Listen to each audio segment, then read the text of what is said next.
deal. They want to be just this serious faction. I would really love to see that. And you cannot tell me that having Eric Young on the main roster would just, put a smile on your face. It would definitely put a smile on my face. I'd be a happy boy.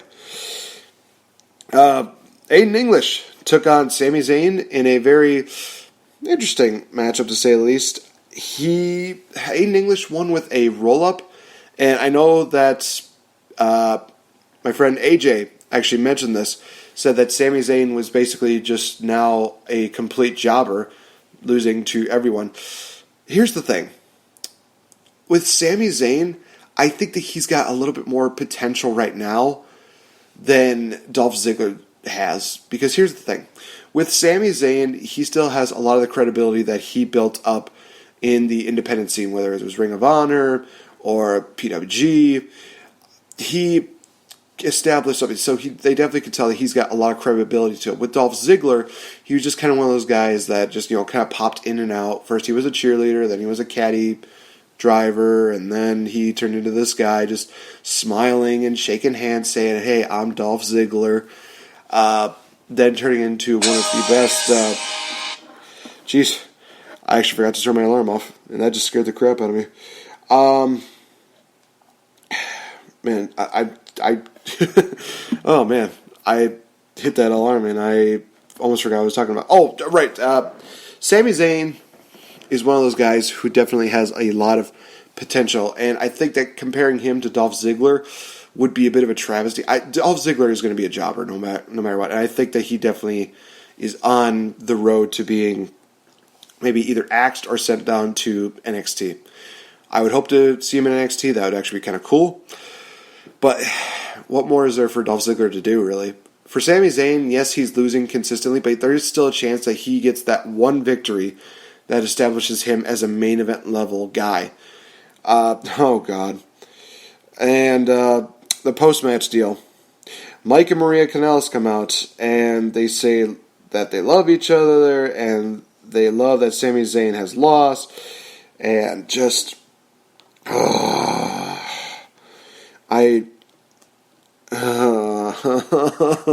why must they do that? Okay. So, for those that watched Impact Wrestling, and I'm going back to, yes, when it was called Impact Wrestling, not to GFW, when it was Impact Wrestling and when we had the Mike Kanellis as the Miracle and Maria as the First Lady of Professional Wrestling, which she still carried that gimmick over. That's great.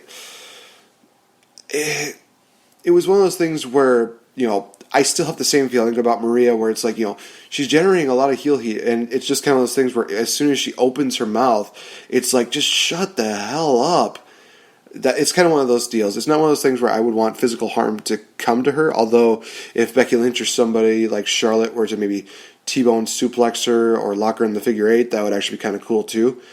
But it's just kind of one of those things where it's like, she's just talking. Just shut up already. And that's what she needs to do as a manager. She's doing a great job at it. With Mike, he's very talented. He's one of those guys that definitely is very underrated. He is one of those guys who definitely deserves the right gimmick. Having him doing this gimmick where it's all about the lovey-dovey deal, and they're just, they're kind of doing like, butterfly kisses or an Eskimo kiss or just kissing. Or it's one of those things where it's like, okay, why is this even a thing? I don't even like the theme song. It's just, it mind boggles me that they took a credible talent and possibly one of the most, they could make this into a major heel thing with Maria and Mike, and they just changed them into just these lovey-dovey deals where it's like, oh, they're going to kiss each other and they're going to love each other. It's going to be blah, blah, blah, blah, blah. It's going to get all mushy. It's like we're just going to do like... It's like watching a really bad romantic film. I do not like this gimmick that Mike and Maria are doing. Please. Just... I mean, if, in all honesty, I would much rather see Mike Kanellis do like a Edge deal, where he's not quite doing like the rated R superstar deal, but here he's more focused on wrestling. He's just one of those guys who goes out and kicks ass and does a great job. Maria, again, she can be like the eye candy, which is, I think, what she's really good at right now. I know that they're not going to do like with Ring of Honor, where she basically got super kicked or pile drove or stuff like that. But, she'll get her dues, basically. She'll get her dues very soon. We go into a interesting tag team matchup, which features Becky Lynch and Naomi defeating Natalya and Carmella. So, basically, this is where they're building up the women's title matchup between Naomi and Natalya. I'm still in shock that Natalya won at Battleground, but in all honesty, it's going to be an interesting matchup to see Naomi and Natalya for the SmackDown Women's title. If Natalya wins, I will be genuinely shocked. Would it be a bad career move? Honestly, no, I don't think it would. I think Natalya has been one of those women who has definitely earned her spot on the roster, and she has definitely just been one of those women who has done everything. I say give her a good, decent title run. I would honestly love to see that. The whole thing with Carmella and the Money in the Bank briefcase, and when we talk about Money in the Bank, I want to talk about that just a little bit later on, because it's also going to involve Baron Corbin as well. Carmella winning Money in the Bank, I think it's just going to be one of those things where she is going to win the women's title, but I think it's going to be one of those deals where it's going to be during a match or it's going to happen after a matchup where the opponent's just been completely wrecked. That's just my opinion about that. So, this matchup honestly was pretty good. The finish was unexpected in all honesty, because basically Natalya locks in the sharpshooter, Naomi hits the ropes, and then we see Carmella make a tag on Natalya, and they got into a little bit of a fight. Carmella goes in to lock her leg submission in, and just a beautiful counter by Naomi into her leg submission maneuver, where Carmella just automatically taps out. Boom, bam. Naomi and Becky Lynch pick up the victory. A lot of things going on with Jinder Mahal. They're building up the Nakamura John Cena matchup. Jinder Mahal basically saying, I don't care who I'm fighting. In fact, I'm going to go to the skybox and watch the rest of the show. And he's basically saying like he's going to be the higher guy, and and people are going to have to basically bow down to him and look up to him.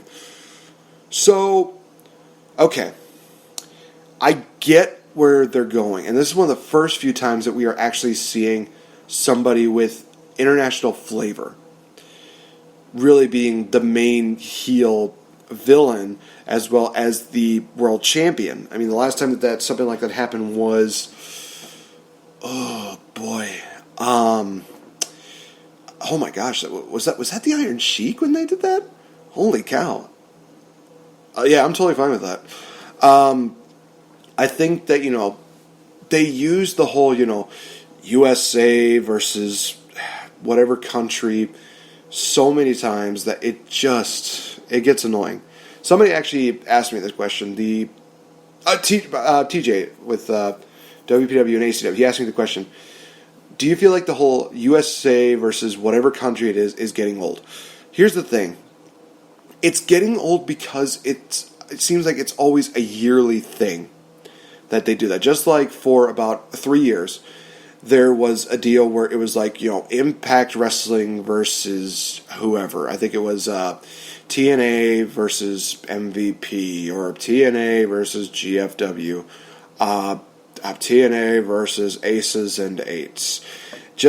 They did that so many times that it really did get annoying. And you could see how it hurt them. So WWE definitely needs to stay out of the whole USA versus, India or Africa or all of South America or Canada.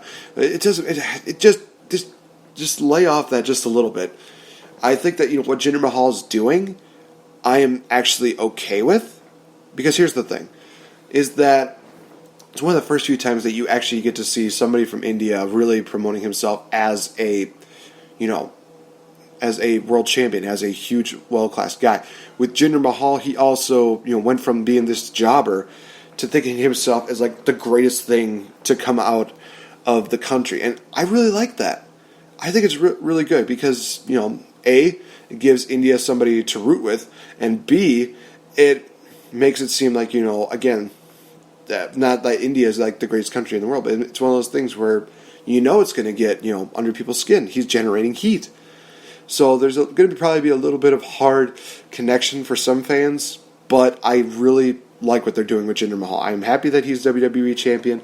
Some of his promos could probably still use a little work. I think that they need to lay off just a little bit on the whole, I'm better than all of you Americans or stuff like that, because that gimmick's just been overused so many times.